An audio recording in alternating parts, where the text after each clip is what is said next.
Hello, this is Science Detectivelle.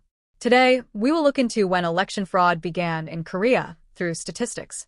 In the 22nd general election, the National Election Commission announced that 47.26% of all eligible voters participated in early voting. However, in a post-election voter awareness survey of 1,403 people, when asked, "Did you vote early?" 533 responded that they had. This means that 37.99% of respondents said they participated in early voting. To the general public, this may not look suspicious, but for students familiar with statistics and probability, it is obvious that either the actual election results or the survey results must be false. Why?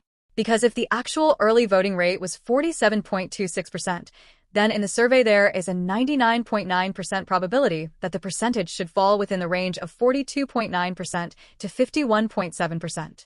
But since the survey result was only 37.99%, it means that either the official results or the survey was manipulated or false. Moreover, across the nation, the ruling Democratic Party showed 50 to 60% early voting rates, while the opposition parties such as the People Power Party and others showed rates consistent with the survey, around 35 to 42%. This indicates that at least 4.36% and up to 13.16% of votes were added. So how can we verify that votes were added to the early voting results without direct evidence? The method is simple. We only need to conduct a nationwide survey asking voters whether they voted early in the 22nd general election.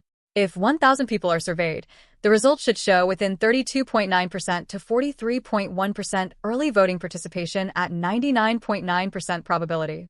The NEC's announced figure of 47.26% could never appear, meaning manipulation is certain. Surprisingly, by verifying through statistics and surveys, it can also be seen that in the presidential election where Yoon Suk-yeol was elected, early voting was manipulated. The added votes were between 5.84% and 12.56%. The verification method is the same. Conduct more than 1,000 nationwide surveys. Manipulation also existed in the 21st general election. The added early voting portion ranged between 8.56% and 14.82%. The 20th general election also had manipulation. In that election, early voting was inflated by 4.74% to 9.64%. The presidential election where Moon Jae-in was elected also saw manipulation. The added early votes were between 2.82% and 9%. Because probabilities can be checked through surveys against official statistics, manipulation of around 5% or more is bound to be exposed. This is because statistical analysis makes manipulation detectable. The fact that they had to manipulate votes by 10% or more shows that it was the only way to win the election, and it is shocking that manipulation in Korea's early voting system has been happening since at least 2017.